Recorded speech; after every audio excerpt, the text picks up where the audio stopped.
Some viewers may find this content disturbing. Viewer discretion is advised.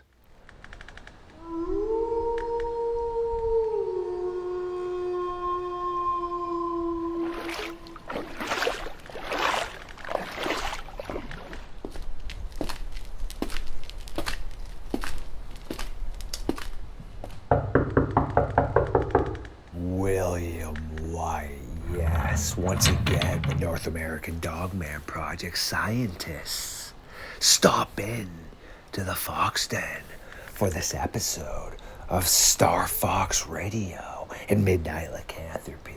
It is always absolutely excellent to have a gathering with the Midnight Society.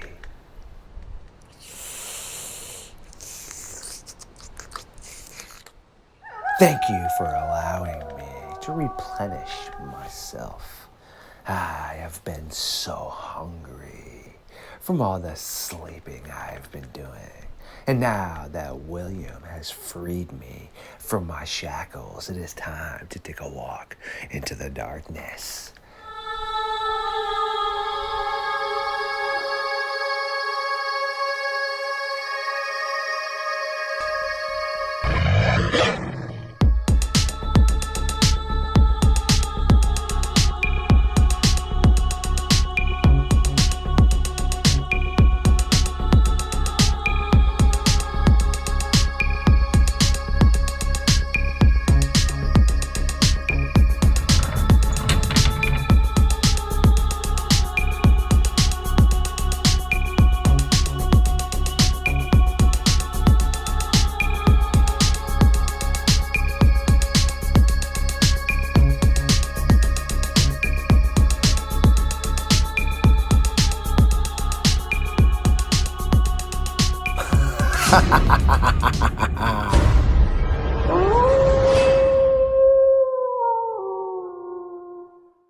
My creatures of the night, yes, welcome back to another episode of Midnight Lycanthropy here on StarFox Radio. It is once again time to learn, yes, and nerd out with our science team and make sure to hold on to the knowledge that William White is going to provide for us, because the Midnight Society is sitting down again to figure out potentially what is occurring across the country. William, my guy, how you been? I've been really good. It's been a fun last couple of weeks since I spoke to you. So This is excellent, my friend. What have you been up to? I know you said you went down to Pennsylvania for a bit, or Yep. actually up to Pennsylvania, correct? yeah, it's a little northwest of me. Yeah, I was there this past weekend, visiting my property, and the woods are dark and spooky there. I'll tell you that. There is a lot of old growth trees, and it's pretty magical. And then before that, I actually went out and celebrated my best friend's birthday in Idaho the week before. So that was a fun trip as well. I know we've got some members from Idaho. Yeah, some of our science team out that way. I was gonna say you're out there with Colleen as well as Kyle. That's cool. Yep. So it's been pretty fun. Lots of activity going on the last couple of weeks. But absolutely.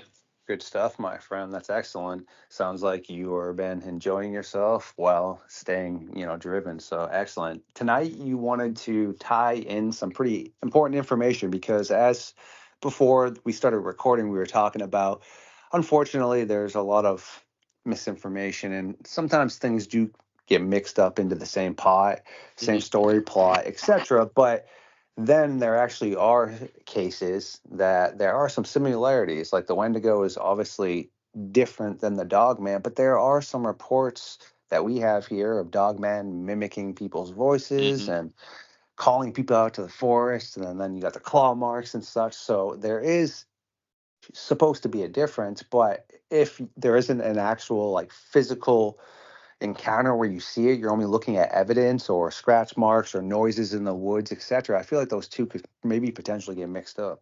Mixed up, confused. Yeah, absolutely. Now there is definitely some crossover even in some of the older encounters that have been reported. I think a lot of us are familiar with the story from Wisconsin from, I believe it was sometime in the 1920s. There was the man who was walking home and he walked, by the cemetery on his way home, and he saw a canine-like creature digging in one of the graves. And basically what he described sounds like the classic Dogman. But he said that the canine creature, when it realized he was there, looked up at him and said a word that sounded like Gadara.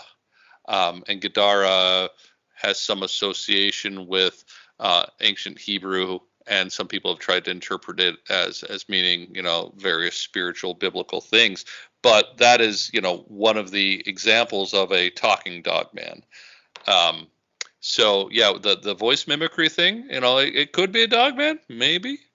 But also then we have a lot of people call them white crawlers. A lot of times they're called skinwalkers for whatever reason, though to me it doesn't sound accurate. And then there's also those who refer to them as Wendigo, and I'm not sure that's accurate, but it may be more accurate than calling them skinwalkers. But I prefer to think of these entities that mimic voices. Whenever I hear someone tell a story about it, relate an encounter, and they use whatever term they decide to use, in my head, I say, no, that's a mimic, and that's what I call them. I call them mimics. Because to me that's the most accurate. It seems like they lure in their prey, whether that prey is lured in to consume the fear or actually eat them or whatever else they do. But it seems like they like to use sounds that attract us, and somehow maybe it's a psychic thing, maybe it's not, but they seem to know how to mimic voices of loved ones that even people who aren't even in the vicinity who this entity wouldn't have heard. So that makes me think maybe it's a psychic thing, and somehow it just triggers that thought in your head that you heard the voice of your baby brother or your mother or whoever. But yeah, so there are a lot of these encounters that are related across the internet, and we don't know exactly what they're looking for or what they are. But like I said, I like to think of them as mimics, though they could very well be what is considered a Wendigo today. It may be one and the same, but they do seem distinctly different from Dogmen because their description is typically different. They're usually described as being tall and lanky, like unhumanly tall, 8-9 foot tall, extremely skinny, bulbous head, pitch black eyes, large eyes, very jagged razor tooth, mouth. And so that doesn't really sound like a Dogman, So I do think there may be a couple different phenomenon going on in the woods here in North America, and even fascinatingly enough, even across the world. I've heard encounters of these things as far away and disconnected from everything as Australia. Europeans have encountered them in the woods and in the wilderness in Europe. And it's not just the woods and wilderness. It seems like they're encountered more frequently in suburbs and city landscapes than the Dogman ever is. So yeah, tonight I think we're going to talk about some of these things, whether you want to call it a Wendigo or call it a mimic like I do, or something else. That's going to be the topic du jour. Sounds excellent right there. And I wanted to ask you two questions and see basically your thoughts real quick on them. One, if something is intelligent enough, correct, which obviously from our documentation, my own and Jody's, yours, quite apparent Dogmen are intelligent, depending on how. Definitely seems to be, yeah. Yeah, you want to grade it. I'm not saying they text on phones, but people seem to think just because we text on a phone that makes us smart. We're talking. There's plenty of dumb people who sit on phones all day. I'll tell you that. Yes, and they are putting carcasses in the middle of the road, which they could be feeding on, but they know obviously this person driving up isn't just going to run over this massive deer or a moose. So they get out, and a lot of people have encounters like that. So do you potentially think, because we have a vocalization from Scotland that someone, it was actually, Shetland, thought it was, from what they had seen, like some strange dog looking thing that was like moaning, as it was almost to be sounding like a person. And basically what I'm trying to ask is, if they have unalived enough people and hearing people begging, stopping, screaming, help, please stop, do you think potentially they would be able to understand that sound and mimic it because they know other people are going to come for help maybe? I absolutely do. I still cling to the theory that at least some of these things are looking to feed off of our fear and not so much off of our flesh or blood. So to me, it would make perfect sense that they would know, when this thing that I hunt is in absolute terror, it makes these noises, right? Yes. Like I know that I have a lot of rabbits in my backyard, and they like to breed in my backyard, and I also have 3 dogs, and the dogs love to find the little rabbit nests and eat the baby rabbits, and baby rabbits make a certain noise when they're in a dog's mouth. I'll tell you that. And I can connect the two, like that is a rabbit in panic, terror, and pain, And so to me, it seems logical that these things, as they're terrorizing or perhaps harming humans, even if they're not, say, an IQ of 100 like the average human, but they're still cunning creatures. And so they're going to associate, like, when it's terrified, when I'm getting my fill or whatever, it makes these noises. And so it can, then potentially associate, hey, when I make these noises, it draws other people to me. Yes. And I can use that to my advantage, right? So Exactly. That's more or less what I was potentially hinting at. And something else very interesting I was introduced to and makes a ton of sense because I've always been really kind of opposed against the whole werewolf and silver, right? Well, again, I found out that is more of a modern day time thing with the silver. There are encounters where these dogmen were unalived by things like sticks. One gentleman had a large, basically spear-like stick that he shoved through this thing's chest that apparently must have hit its heart, and he unalived it. And there's other cases of people just using modern weapons that have nothing that at the point in time pretty weak, like Civil War times. So Sure. I'm starting to think that these things aren't immortal like some people think they are, because I think as they disappear after they say they've been shot or something, we don't really know the reaction afterwards when your adrenaline and everything pours down, like we mentioned before. Are they healing like hyenas, or are they more like a glass cannon where they're like, oh crap? Yeah. Yeah, that's a really good question. I mean, they do seem to be tough and durable. That at least that's how I interpret them. But I also agree with you that at least the more physical of them definitely appear to be able to be harmed and taken down by human weapons. So man, it's some really good questions and speculations. Absolutely. But I mean, you think about it. We have tales like Beowulf, right? An old English, the first old English, fiction, we suppose, fictional account, right? I mean, it's famous in literature classes. And what's it about? It's about a hero that goes and seeks revenge upon a monster that had slaughtered his men, his warriors, his clan, and he took down the monster with sword and shield and muscle essentially. So yeah, it makes perfect sense to me that these things, while they may be tough and fearsome and maybe have some sort of an effect on us that makes us feel like, you hear these stories, right?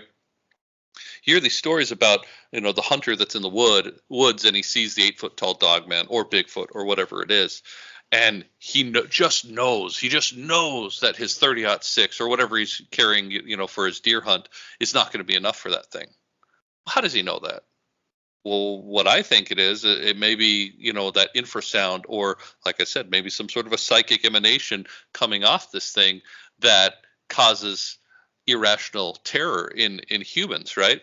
And that could be the perfect defensive mechanism for them, right? If it makes you feel like there's nothing you can do to stop it, then you're not ever going to be a threat to it, right? So that's just what I think. Great answers. And as you're talking, it's just like the point when you brought up about grizzly bears, Kodiak bears. Some of them can get unloaded on, but then other ones get smoked in a specific spot. So if that guy with that spear or that large stick or whatever, as the thing's charging at him, if he impaled it through his heart, well, yeah, sure. It doesn't matter how, I guess, strong you are, you just got smoked. And same thing with the cynocephali, right? Herodotus and Jason and the Argonauts, Right. and the cultures in India, there's nothing about immortality there. They speak of them being easy warriors, but they're still losing battle. I mean, Absolutely. I mean, you look at the Bible, the Old Testament, They giants are mentioned a lot, actually. I think a lot of Christians gloss over it because it's kind of incomprehensible. It's hard to understand. Like maybe they just don't want to think about it. But I mean, you've got the classic story of Goliath, estimated to be somewhere around 9 to 12 feet tall, taken down by a stone from a sling. Now, granted, slings were weapons of war, and they would take down lions and wolves and bears, threatening, the herds, and they would certainly be used to take down men in battle. So it's not like a little slingshot like we played with growing up. But still, it's also not, a 45 caliber handgun or a 300 Win Mag that you'd use to hunt a grizzly bear. And so Goliath gets taken down by a stone, and then his head's cut off. Very much a mortal being. The other giants were taken down by warriors under, what was his name? Can't remember his name. He basically took over after Moses. Anyway, warriors, among the Israelites, they were hunted and cities were destroyed when the Israelites retook Canaan, according to at least, how the Old Testament's written. So, those mythological beings, massive men of renown and power, they could. The Native Americans, all across the United States have stories of fighting a life and battle, war against 8 foot tall, red haired giants with double rows of teeth and 6 fingers. And they won. They killed them all, or most of them at least.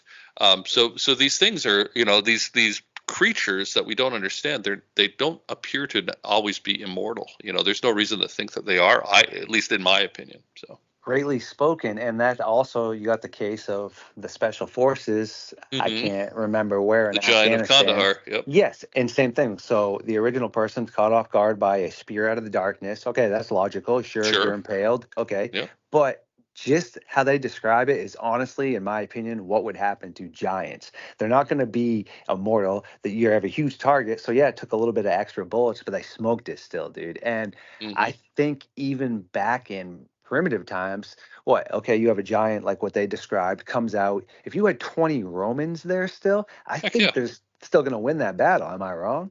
No, I absolutely agree with you. And when you think about it, a squad of special forces, or even just your, normal squad of U.S. Marines or, U.S. infantry, well, what makes them different than normal men? Well, they're trained, they're disciplined, they've had it beaten to their head to, unit cohesion to work, basically to operate through their terror. Of course, you're going to be terrified when you have bullets whizzing in and shells whizzing in and destruction.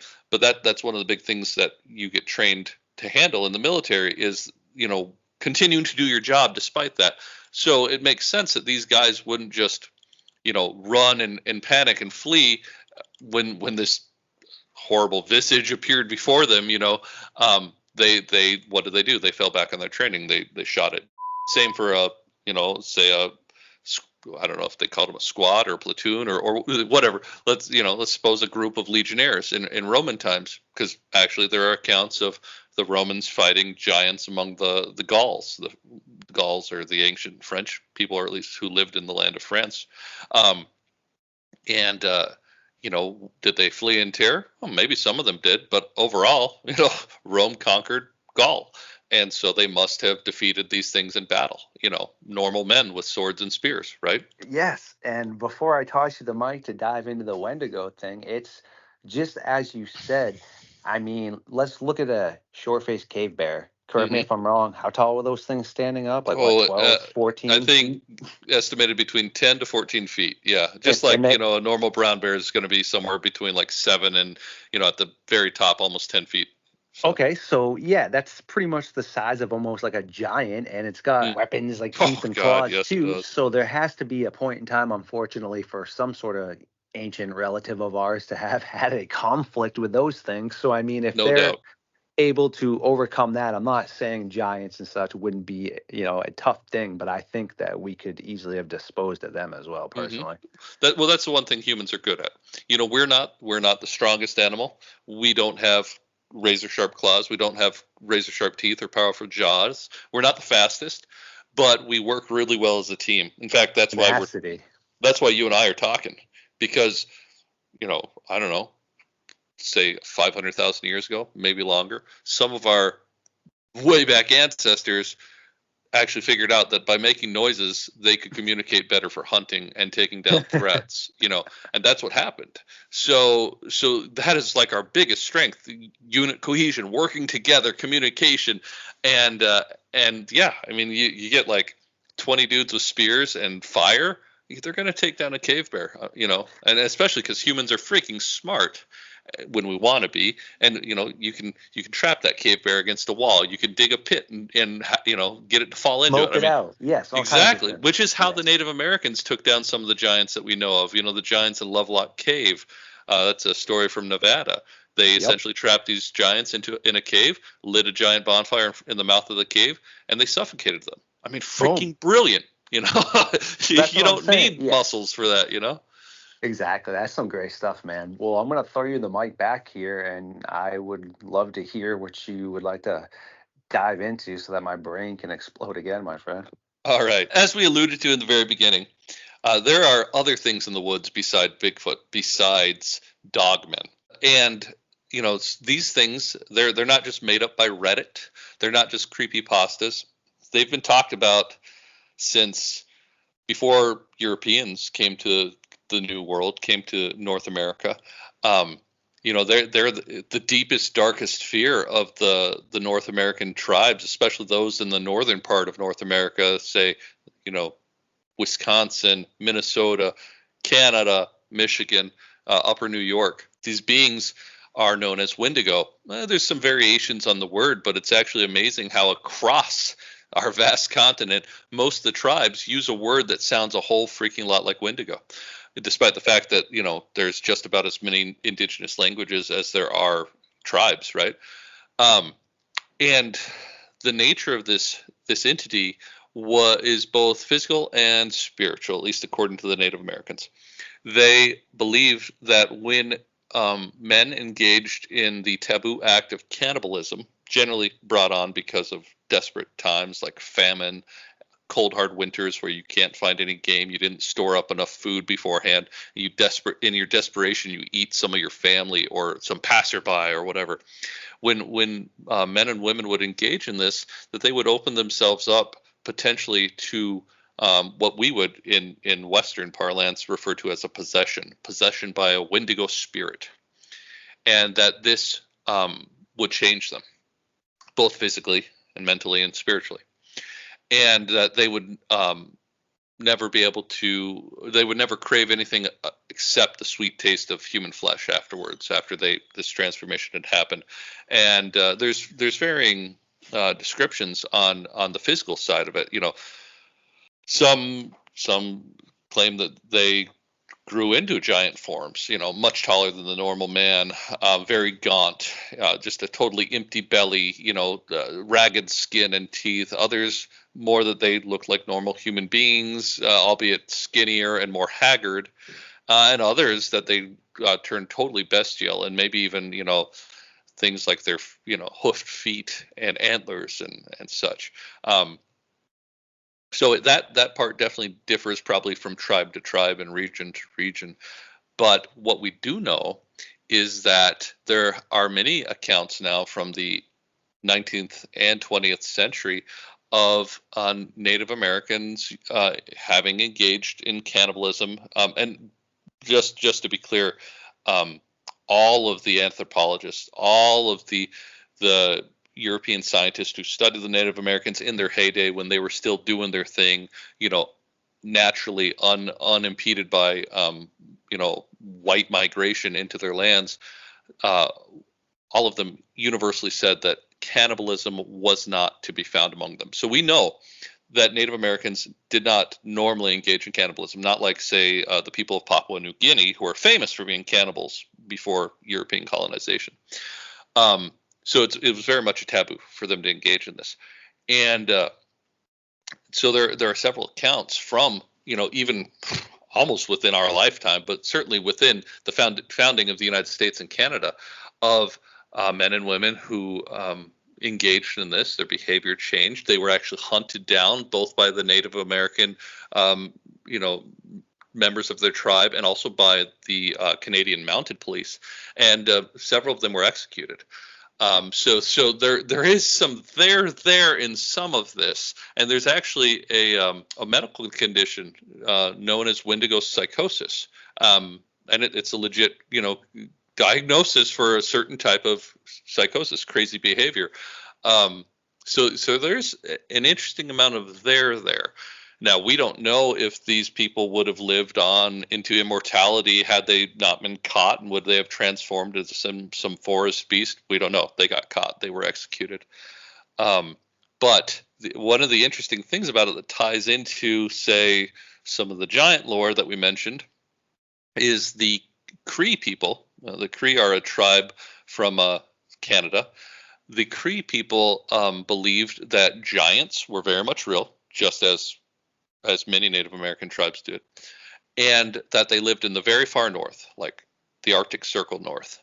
And that when and we're talking, they said that these giants were like 70 feet tall. I mean, way bigger than biblical giants. But that when they were killed, their souls wandered the land, their spirits. They didn't go to hell or heaven or whatever afterlife that humans go to. And that their spirits were then what would enter the body of someone who became a Wendigo. So that, to me, that when I heard that sent kind of skin pimples, goosebumps all over my skin, and I'm like, oh man, I love it when stuff just clicks together. You got the giant lore, you've got the Wendigo lore. That was kind of a big aha moment for me, because I love trying not just trying to figure it out myself, but going back in time and getting the story from people who truly believed in this stuff. And it wasn't just, I'm probably more of a tourist as far as it goes. I want to believe. I think it's fascinating, but to these people, it was life, and it was terror. It was a constant fear. And interestingly enough, people to this day, especially in the Northwoods, where I was, I consider the part of Pennsylvania where I visit frequently to be the Northwoods. The woods are dark. They're old. They are freaking cold in the wintertime.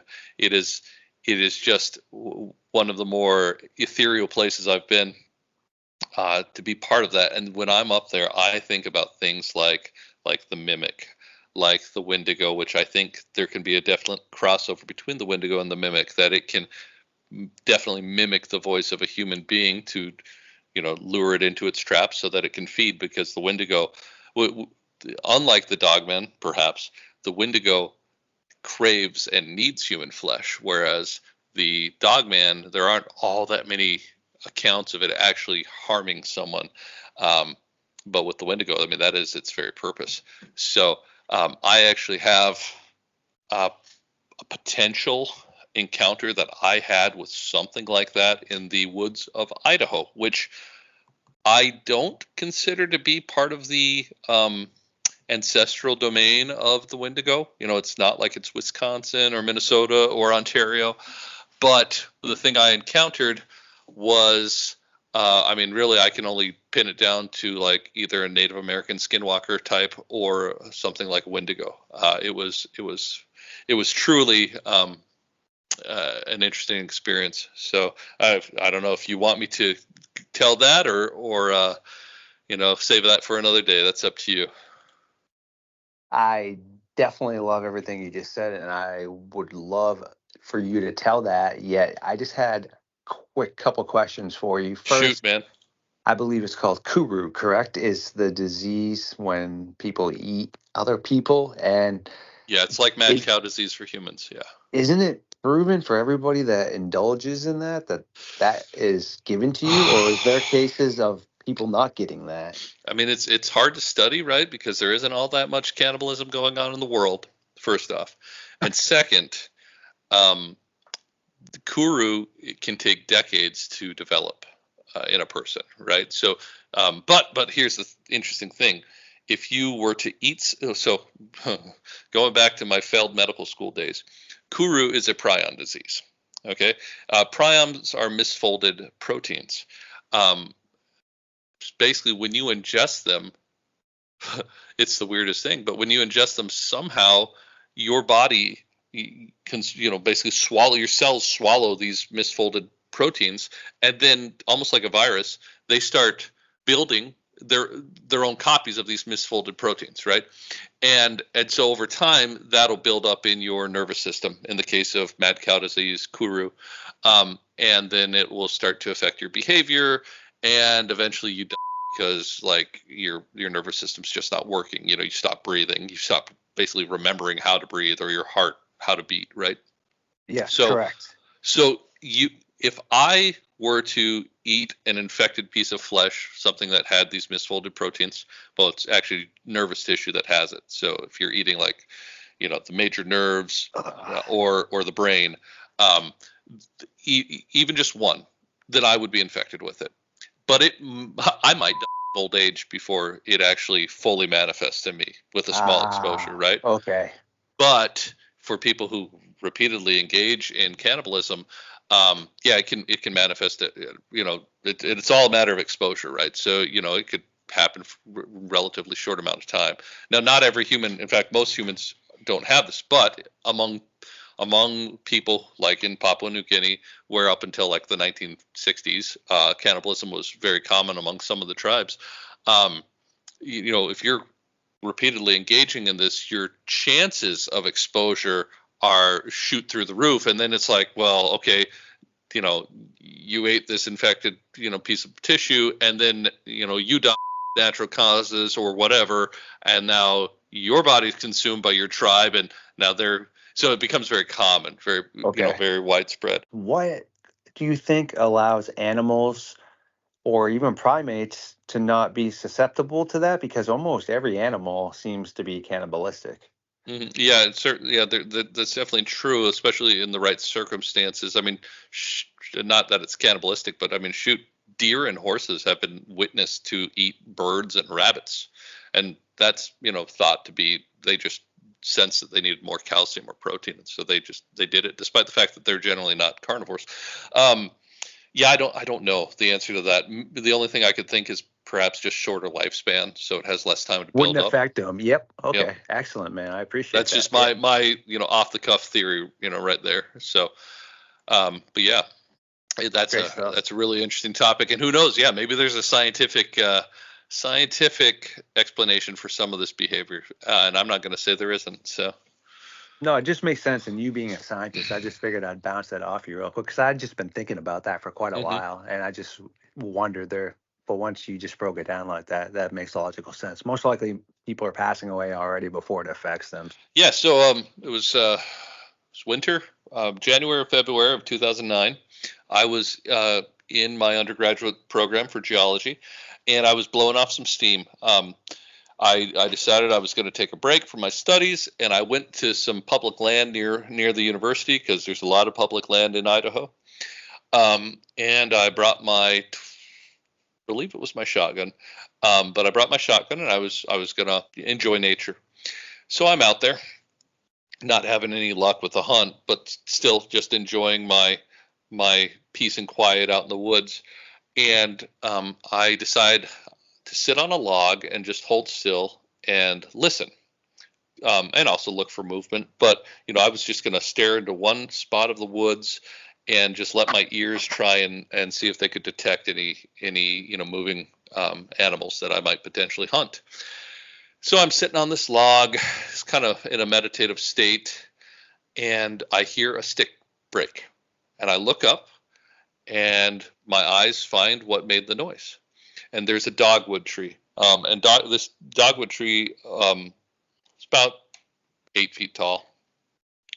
They're almost like bushes, you know. They don't grow to be very tall, but there's a dogwood tree, and looking, I see the head of a deer above the dogwood tree. So this deer head must have been 9 feet or more off the ground, and I'm like, okay, that's interesting. I mean, there are well, first off, there are moose, but this was definitely not moose. Moose are gigantic. There are elk, and this wasn't an elk, though it could have been a cow elk, because, you know, they're not that dissimilar from deer, and elk are pretty big too, but this was a deer, or at least a deer head. And then there are mule deer, which mule deer are much larger than white-tailed deer, which we're familiar with out here in the eastern United States. But to my knowledge, even on its hind legs, a mule deer still wouldn't be 9 feet tall. So I'm like, well, that's really interesting. This thing must be on its hind legs for its head to be above this tree. And I decide, okay, I'm just going to watch and see what's going on. And I think it saw my movement, the movement of my head, tracking it. And because then it looked at me, and then it spooked. I don't know if I want to call it spooked, but it took off. And it ran, and I could see it run. It was on its hind legs, so I was right about that. And it ran for at least 100 feet until I could no longer see it, and it stayed on its hind legs. And I could see its front legs windmilling. I mean, just flopping up and down as it ran. And that was very strange to me. Like, I've never seen an animal move like that. And unfortunately, I didn't get a great look at its body, but I did see its front legs. It was definitely on its hind legs, and it was tall. Like I said, it was at least that 9 foot tall that I estimated. And I was like, that was extremely strange. And at the time, I'm in this science program. I'd grown up Mormon, and had decided that the Mormon Church wasn't what it claimed to be. All you Mormons out there listening, I love you. Not attacking your religion. This is just me. And at the time, I was pretty atheistic. I was, had left my faith. I was in a science program. I looked at the world through the lens of science, through what can be proven and explained. And I did not believe in ghosts or dogmen or Bigfoot or anything supernatural like that. And so my brain was like trying to find the rational explanation for this, and it couldn't. And then this just sick feeling hit my stomach. I mean, almost like I had eaten bad food the day before and was going to mess my pants. I mean, it is just that cold, hard, sick in the pit of your stomach. And I said to myself, well, I don't know what that was, but this doesn't feel right. I'm going to pack up and go. So I did. I went back down the trail, put my gun in the car, and went back to my apartment. And that was the end of that story. But looking back, as I've gotten more into the supernatural, more into the spiritual, more into the unexplained and the world of cryptozoology, to me that was something. Like I said, that area I was in is about 60 miles north of a very large Shoshone reservation. And the Shoshone are definitely into they have the whole skinwalker lore. So that's a potential. I mean, they're just as much. It's just as much part of their lore as the better known, Navajo. So that was it. Potentially could have been something like a Wendigo when it's described as being more animalistic, like one of these rotting, decaying deer that seems like something more from a Hollywood movie. But whatever it was, it makes no sense that it was a natural animal because, like I said, the deer in the area, I mean, a mule deer on its hind feet is not going to be 9 feet tall at the head. White-tailed deer certainly wouldn't be. And I'm familiar enough with nature to know it wasn't a moose and it wasn't an elk, but it was big. And so that's my story. I'm not sure if it was Wendigo or a skinwalker, but it was something out of the ordinary. I'll tell you that. Jeez, that is straight up gnarly stuff right there. And thanks for sharing that for sure. And I wouldn't even know where to start if I had been placed in your shoes. And before we let you go, I guess if I had to ask you now, as where we just had this conversation, if you felt like skinwalkers, wendigos, or dogmen were a thing, would you say all three of them are real, or do you still feel on the fence about those three? So I think I do believe in the Dogman. I'm still not sure exactly what it is, but I believe it is what people say they're seeing, and that they're not misidentifying, say, a skinwalker or something as a Dogman. I have that experience of my own that could have been a skinwalker. I've known people who've lived on or near reservations who, of all backgrounds, whether it's native or white or whatever, who have actually experienced skinwalker type phenomenon. I absolutely believe that there is something there. I don't know how it works. I don't know, I can't explain it, but And then I think there absolutely is something in the woods. I don't know if the mimic is the white crawler is the same as the Wendigo or not.